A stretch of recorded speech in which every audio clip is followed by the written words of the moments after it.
Dr. Cooks, Supervisor Williamsburg County. How's it going? It's going good. It's going good. What, 3.5 years later, we're back here at the table? Yes. You look nice. It's good to have you here. Thank you. And I appreciate you guys for allowing me to do this with you today. Absolutely. You know, we had to get you back in here to talk about it. It's an election year. Yes, it is. But, you know, let me say this. One of the things I like about it is even though it's an election year, we see you on the ground continuously. I got to preface this interview by saying I thought I was a hardworking woman. I thought I was everywhere in the community. But this woman... You're gonna see her in mud boots. You're gonna see her in Converses. You're gonna see her in heels. You're gonna see her in flats because she's on the ground working. Right. And since I've been here, I moved back home in 2003. I have yet to see a supervisor that has been so hands-on and everywhere in the county. And so I just want to thank you for that. Thank you so much. I am a leader that believes in I lead by example. So I'm never going to tell my people to do something that I'm not willing to do myself. Absolutely. And you're an Army veteran too, yes, right? I am. You know, I'm a Marine veteran. There's something about these veterans. Yes. We lead by example. That's right. Absolutely. Absolutely. Well, you know, when I talked to you, 3.5 years ago, you made a bunch of promises before you took office when you were campaigning for this office. And I'm happy to say that you actually made those promises come to fruition. You weren't one of those persons that was just speaking jargon just to get elected. You know, but I think that you can tell us better than I can. Tell us some of the things, your biggest challenges that you faced while you've been in office and some of your biggest wins since you've been in office thus far. Wow. You know, we came in a time where, first of all, being accepted as a female in this role created its own set of challenges, and we'll talk about that later. But we came in this office in a time at which, and it was funny because my first week in the job, my finance chief resigned. So I was kind of left like, wow, you know, okay, what are we going to do? Then the bills start coming in. So I was like, you know what? It's time for us to readjust and figure out what we need to be doing to stay ahead of the game. And again, we were faced with financial challenges. We had legal issues. We had a number of things that were going on that literally kind of just hit me dead on my first few weeks. And welcome to the job. Exactly. Welcome. And, you know, I had no idea we were under these types of issues. Yeah. But even still, and I always, you know, kind of refer to us, we were like the phoenix, we still rose. And we were met with also a natural disaster at that time, which was one of the hurricanes, Dorian, that came through. Oh, yeah. And then right after Dorian, you know, a nationwide pandemic. My goodness, it was like, okay, now where does it stop? You know, okay, I'm ready to get off the ride now. But you know, one of my favorite sayings is "You're built for this." And I guess life was trying to see if you were actually built for this. Oh yeah, it threw everything at me but the kitchen sink. Yeah. But we met those challenges with a good response. Absolutely. And we were able to keep the county going in spite of everything that we were experiencing. Working along with the team members I have, that team, I tell you, I owe it all to them because they really pulled it together. You know, my department heads, my elected officials, my county council members, they pulled it together and we were able to do some really good things. So my biggest challenges was really just getting people to trust the process. People think that when you get in a position that you are to correct every single thing. Wait a minute. You mean you can't do hocus pocus, abracadabra, voila, it's fixed? Exactly. I don't walk on water, in spite of what some people may say. You can't part the Red Sea? No, I can't part the Red Sea. Okay, all right, man. But so we were dealing with not only current things that were going on, we were dealing with issues that we had to correct from decades ago. Yeah. So simultaneously, we were making new moves and correcting old moves. Absolutely. So, you know, a lot of things I realized that were just kicked down the road until now you can't kick it any further and you have to deal with it. And a lot of times citizens are blindsided. And I don't get upset with the citizens when they have misconstrued information because I was on the other side where I wasn't privy to certain information. But I think that, you know, there's a saying that says trust but verify. That's right. And so I try to encourage everyone within my district and within the county to verify information because a lot of times is misconstrued, and it's not often factual. That's right. So we were, just my last year and a half, 3.5 years, we've dealt with a lot of challenges, and I'm here to say that, like you said, like the Phoenix sun, we rose. COVID-19 definitely was not a plus, but one thing I can say about COVID-19 is in a county that has been reduced with funding, COVID-19 has blessed us to be able to have access to funding. Let's talk about some of that funding and what we've been able to accomplish with that funding under your leadership. So we call it too the blessing and the curse. Yes, that's it, like technology. Exactly. And it has given us many opportunities.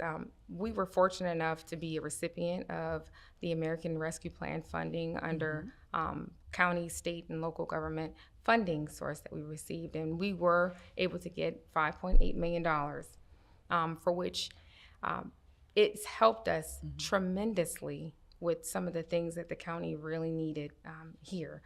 It also helped us to do a lot of initiatives and help our citizens out as well, as well as our employees. And also, it opened up funding for the infrastructure funding source that's coming down, trillions of dollars, at our reach, and we just have to stay on top of it, pursue it. And these projects include, more infrastructure, water, broadband, other things that we would like to move our county to, electrified charging stations, technology. That's really like thinking ahead, Yeah. and I'm gonna be honest with you. I haven't really heard a lot of people in the county talking about things like that. That's right. Even myself, I put myself on a hot seat. I would have never thought to bring charging stations here to Williamsburg County. So one of the things I do love about you is that you're a thinker, and you're visiting other spots, and you're seeing how can we imitate that, duplicate that, and bring it back to Williamsburg County. Let's talk about broadband. Okay. Because I'm a Wi-Fi geek. I got to be know. online. I got to connect with the people. And I tell people with the internet, there is no reason to be broke and there's no reason to be ignorant. Exactly. If you are broke and ignorant with the internet, it's because you choose to, because we have technology at our fingertips and everybody has a cell phone. Let's talk about broadband though. You and the staff have managed to secure broadband at our community buildings where people in the rural part of Williamsburg County can actually come up to these buildings and access Wi-Fi. How did that happen? I mean, I know how it happened, but tell the people who are watching who may not know, how did that happen? Well, just like when the pandemic hit, we knew that there were many places in Williamsburg County, number one, that didn't have access to it, and number two, couldn't afford it. So, we thought about, okay, how can we help our citizens get it out there to them, especially those that can't afford it? Yeah. So the community building initiative came to my brain, and I said, you know what, I think we can use the funding for it. So this funding is not at cost of the citizens, and it allows us to put devices inside the buildings and outside the buildings so that people can access good broadband, whether it's for school, using telemed. They can access it for free. For free. Well, what about those people who say with the American Rescue Plans, why can't we build a big recreational center with a pool and a tennis court? Why can't we fix the roads? Why can't we use that money for that? So I love it when that question is posed to me, because Williamsburg County has so many needs. And I know that there is funding out there other than what you get for your county allocation that can be utilized for those things, such as infrastructure. It will focus on the roadways and us being able to improve the roadways. Now, people want their roads paved, but at this time, the county does not have the staffing or the equipment to be able to maintain it. So it would be literally just shooting ourselves in the foot, because after so many years, you're going to have to figure out how to fix, how to get those roads replenished. Right. And with a recreation park, we are in process of working with a group to have a state park in Williamsburg County. I'm so excited about that. And I'm excited about it. Yeah. So currently right now we have 18 parks in Williamsburg County. It's plentiful. Yeah, we don't have a shortage of parks, needless to say. So I didn't want to invest money in things that we already have, or is already coming down the pike for us. And I wanted to do something a little different. And then not only that, the American Rescue Plan, that funding it's laid out in, I think you said, 171-page doc, Yes. which if you're watching the council meetings every night, every meeting on YouTube, the website, or Facebook, you'll know that our supervisor has said, hey, you can have this documentation and you can see what that money is to be allocated for, and it's strict guidelines. You and I attended a meet and greet with Congressman Clyburn talking about Build a Better America. That's right. And I love it because, you were seated very close to him, which to me, that means a lot. Get in that ear and get some money. I was shocked too. I was like, wow. Get that money for Williamsburg County. And one of the things that I know you stood up and you were asking, hey, when do we get the funding for roads and for water and for drainage and for sewer systems? Yes. And so I just wanted people to know that you are allocating for funding for that. Absolutely. So that the citizens don't have to incur costs. That's right. Because we know no one wants taxes raised, right? No. No one. One of the things that the Carolina floods taught us is that we don't have good drainage here. A study had been done in 1973. Oh my goodness, before I was born. Exactly. Do you know how long and how much development this county has gone through from 73 to now? Wow. So we partner with Georgetown County, and they did receive a grant to help do a drainage study so that we not only understand how the water is ran, but we now have an understanding of what we need to fix the problem. And I think that that's a big deal for Williamsburg County. So I was trying to, look at it on both sides. Okay, let me start looking for the money to fix it. And we already got the money to determine a problem. But we do realize that those issues are, significant for our citizens here in Williamsburg County. And let me just say, I thank you for all the grants. That's one of the things you campaigned on the first time. You said I was going to go and secure grants so that we can lessen the amount of money that we pass on to our citizens. And you have been majorly successful in doing so. And I just want to say thank you so much. I know you sacrifice a lot of your personal time. Oh, yes.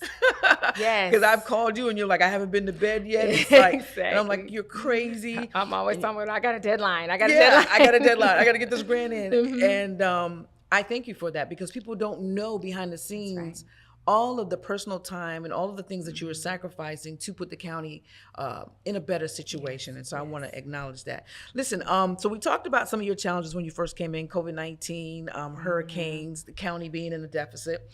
And with the county being in a deficit, I think it was nearly $1 million at that time in 2019. Absolutely. One of the things that had to be cut was recycling. And we know that that's the big hoopla right now is recycling. Why aren't we open 7 days a week?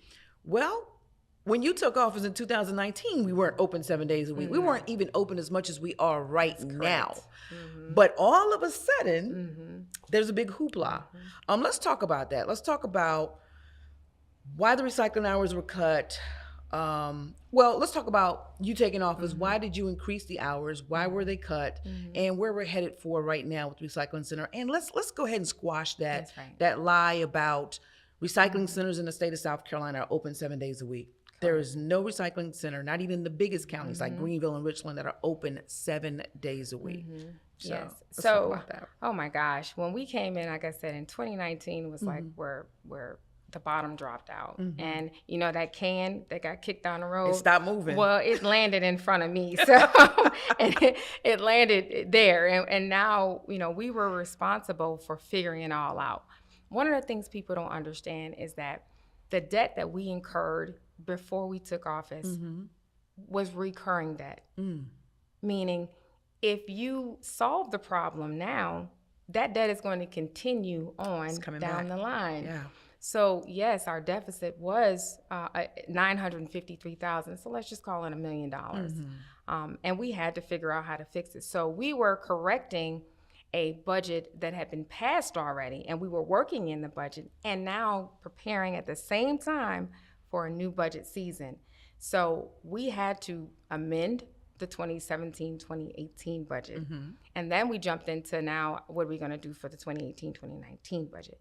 So one of the things that we had to come up with was how are we going to reduce some of the costs?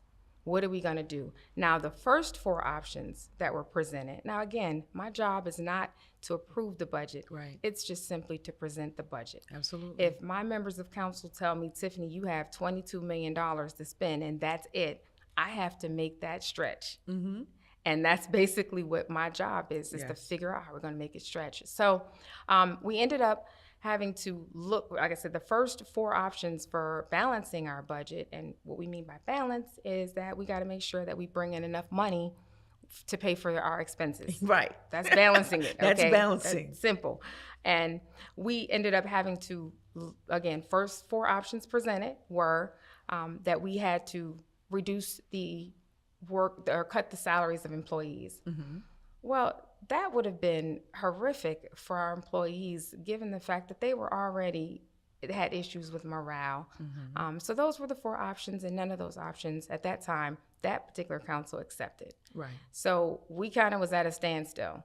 Also, we tried to implement a $40 fee, mm-hmm. which would help, which would generate the exact amount of money that we needed to correct the deficit. Mm-hmm. However, that was voted down as well. So we ended up not passing a balanced budget to October, and I presented 8 other options. Mm-hmm. Within those options included property tax increases. It got down to the wire, mm-hmm. literally days before, and I had heartburns. I literally couldn't sleep because I was thinking, you know what, these are mistakes that the group made, the council made, which is now my problem. Mm-hmm. You're the face now. That's right. And oftentimes that is the problem. You're the face. Mm-hmm. It doesn't matter about the sitting council. That's right. You're responsible. Right. So I literally, I'm going to tell you, Sue, it hurt me to my heart to know that we would have to either sacrifice our employees or sacrifice our citizens for mistakes that were made. Mm-hmm. So I that last night I was pulling numbers together and I was like, if we cut here and maybe if we cut here. So I presented them with a different option. Mm-hmm. And within that option, it was reduction of the recycling center hours. It was also reduction of a hardware line item. The sheriff was gracious enough to give us a few of the money out of some of his positions. And then we ended up, pulling up the balance with some FEMA money one-time money that we mm-hmm. were getting in. And that's what kind of saved the day. So that is what they voted on. Right. So, unfortunately, it again falls on me when the decisions are made. Right, but you're right. The mm-hmm. sitting council at that time voted to mm-hmm. approve that budget, and in that budget was a reduction of the recycling center. Yes. But again, I want to note, even mm-hmm. with that reduction of the recycling center hours, mm-hmm. it was still open more so than it was mm-hmm. in the previous years before you took office. Correct. And now all of a sudden it's a problem. Well, here's the thing. Mm-hmm. And this is my personal opinion. We have a landfill, thank God for that. Mm-hmm. We have recycling. I think we have 20 recycling centers in Williamsburg County. And we still have a litter problem. Mm-hmm. But it's not just Williamsburg County. That's right. It's a nationwide problem. Exactly. So even if we had the recycling centers open 24 hours a day, we would still have a problem with litter because it's a mindset thing with the people. And until we fix that, mm-hmm. it doesn't matter. If you don't have pride, you're just going to dump. That's right. But what I do love about it is mm-hmm. that you realize dealing with the mindset, it is a process. Mm-hmm. So you also offered a different alternative and you came up with the LCAT. Mm-hmm. Talk about that. So we had been fighting litter, I kid you not, since 2010. Mm-hmm. I had been on litter teams with Senator Saab and Miss Leslie Spivey, and we've been fighting litter since, I know they've been fighting litter a longer time than that, mm-hmm. but since 2010. Mm-hmm. And I thought, in order to get a handle on some of the issues with the litter, because people were complaining about it, and was to develop a team. First of all, it was just a committee team that comprised of different people throughout the community. And we were all talk about ways and strategies that we can use to help change the behavior of litterers. And once we started establishing that, now it's like, okay, now we got to put boots on the ground to help us. So yes, when I received the funding from Palmetto Pride, mm-hmm. which I'm thankful to our sheriff for allowing me to use it for that, And I was able to hire some people, and I saw that it made a difference. It did. So again, They saw, because you were awarded a prestigious award. Yes. Tell us about that award. What was the name of it again? It was 2 awards. One was for the state award for Palmetto, I believe it's Palmetto Award for dealing with or combating litter. And the second one was the Ladybug Award that was given out through Williamsburg Chambers. Yeah. So I was very proud of that. But again, when you're in this role, you don't necessarily do stuff to be honored. You just do stuff because it's the right thing to do, and it needs to be done. Another one of your challenges was the Behavioral Health Center. Yeah, wow. Talk to us about that. So that section, when our previous director, she retired a few weeks after, I think about a month or so after I took office, and unfortunately, there's an agency called DEODIS. They are the purse of an organization like that. Yes, the county does help with some funding. Okay, when you say purse, they're the funding source. Gotcha. They allocate the funding for these services to be performed in counties. And yes, the county does do an allocation, but it's not as much as that allocation. Right. So when we were not in compliance to some of the issues that they had noticed, then they ended up taking our funding from us, which for me just was like, I do realize we need this service here. Unfortunately, they were trying to recover, but it just wasn't fast enough. Right. And we had other issues, internal issues going on in there. And I thought, I don't know really what to do at this point, but I do know that as soon as we got the word that they were going to take the funding, they gave us a little notice. Immediately, I started negotiating with them to allow us to keep the facility, a facility in Williamsburg County, open. Of course, they wanted to make sure we had tied up some of the issues that we had, and it was just a lot of conversation back and forth with myself and the regulatory agency. And I am so happy that I had people like Miss Sarah, who leads that charge. And she really understood the need that we had in Williamsburg County. So she was, kind of like, all right, well, we'll see if you can find another organization that's going to come in and provide it, then let us vet them out and we'll see. And sure enough, Circle Park came in. Yeah. And I've been negotiating with Circle Park and Georgetown County to get the services here. So she ended up thinking that Circle Park would be a better fit for Williamsburg County. So again, more negotiations, and it took us literally, we've been doing this ever since last year. So finally we got them to buy into the idea, and they ended up letting us know that, hey, just give, a few more documents, and now we need to figure out how we're going to do. So they took it to their board, and they agreed that they would provide those services in Williamsburg County. So I'm excited about it. We are too, because I remember when you brought that to council, I was on council at the time, and that was really bothering you and council, as it should, because we have citizens that need those services. But I mean, what can you do when, again, the can's been kicked? That's right. And it lands in front of us. That's right. The only thing we can do is turn away from it or deal with it. That's right. And so I, again, thank you for dealing with it, because what people don't understand is that you as a supervisor do so much in this county. And I've had conversations with you often saying, how do you do it? I don't get it. But I thank you. And, you do the research, you do the negotiating, you do the building the bridge and building relationships with people, and then you bring it to the council. That's right. And we vote on it. But we're not oftentimes involved in that legwork.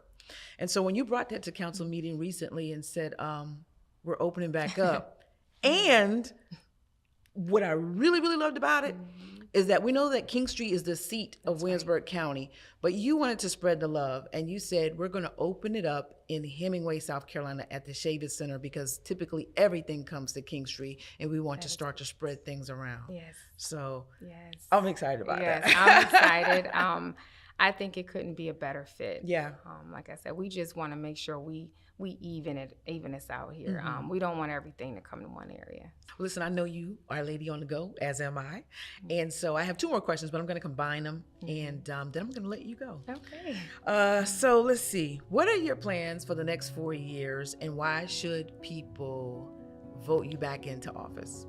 Wow, that's a great question. I think for me is to finish up the projects that we've already started and to really embark on technology. technology and dealing with green technology is going to help this county out. We have to move from a mindset of we can't have to a mindset of how do we make the money that we do have make money for us. So investing in technology so that we don't have to deal with the issues that we faced when we were dealing with COVID, allowing for more things to become more automated.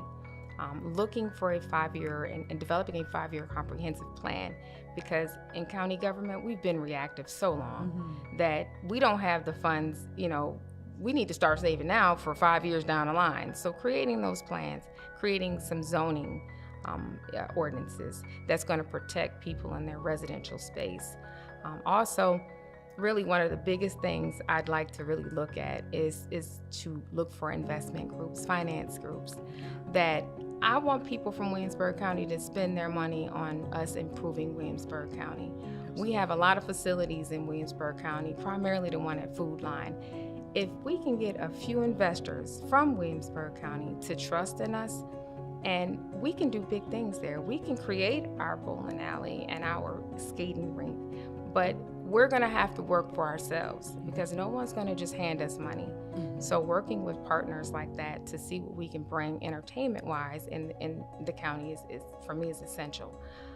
Also, looking at and developing our affordable housing plan and improving upon that. Currently we have on the books that we're gonna build 14 new houses. I'd like to expand that opportunity so that we can not only allow housing, bring housing here for our citizens to live in, but also businesses that are coming in. We'll see that we do have real estate available for them to live in a safe place. So it's closing that competitive gap. That's my next 4 years. I love it. And I love the fact that you touched on investors coming in to build these businesses, because a lot of times people think that government can do that. Government cannot do that. There are incentives, like maybe tax incentives, but we cannot give you the money to fund those businesses. And I did some research, and one of the ways for small towns to thrive is to entice people to open up more small businesses. But that's just one part of the equation. The other part is the citizens need to patronize these businesses consistently in order for that money to continue to circulate in the community. So again, it all goes back to mindset. It all goes back to having certain things available. And I really love the green effort that you're working towards and affordable housing. That is near and dear to my heart. Another great thing is that you and I both sit on the business development board, and we know about all the things that are in the works. Unfortunately, we can't reveal it until it's done. But I really want to thank our business economic development team, Mr. Gillian Freisen, Ms. Deja Green, Ms. Bianca Wilson, and in working with us in the board and the other board members, because they've been able to bring corporations here and jobs here. So when people say that there are no jobs or no one's working towards that, understand that we are. But there's a big component that has to be filled. It needs to be affordable housing, needs to be great education, low crime rate, has to be community buy-in. There's so many different factors that go into it. But what I can say is that I think that we have people in place now that are really, really working towards moving the county forward and not shutting down great opportunities. That's great. And so with that, Dr. Cooks, Supervisor Williamsburg County, I'm going to turn it back to you and just let you say any last words you want to say before we end this interview. So for me, these last 3 years and 4 months have been challenging. I'm not perfect. I'm gonna make mistakes. I have made mistakes. But what I do know is that any decision that I make is for the betterment of our citizens. It's never personal with me. I'm willing to sacrifice and have made many sacrifices to make sure that we maintained where we were and looking for us to expand in the future. We've had tough times. We've faced many challenges, and we have been able to get past them without it being a burden on our citizens by grace. That's all I can think of, because some stuff I was looking at, I was like, oh, I don't know how we can get through this. But by the grace of God, we were able to do it. So I am happy to serve our citizens of Williamsburg County, and I would like to continue to do that for the next 4 years. And we would love, I'm speaking, and I'm prayerfully I'm speaking for the majority of the people, we would love for you to continue that. So we're encouraging all citizens to make sure you get out and vote on June 14th. There is early voting, typically starts 30 days before June 14th, but I think it's going to be May 16th, early voting opens up. But make sure you get out and vote, and just know that Councilwoman Suham supports this amazing supervisor 100%. Thank you so much for taking time out of your schedule. Thank y'all. I appreciate it. All right, make sure you vote.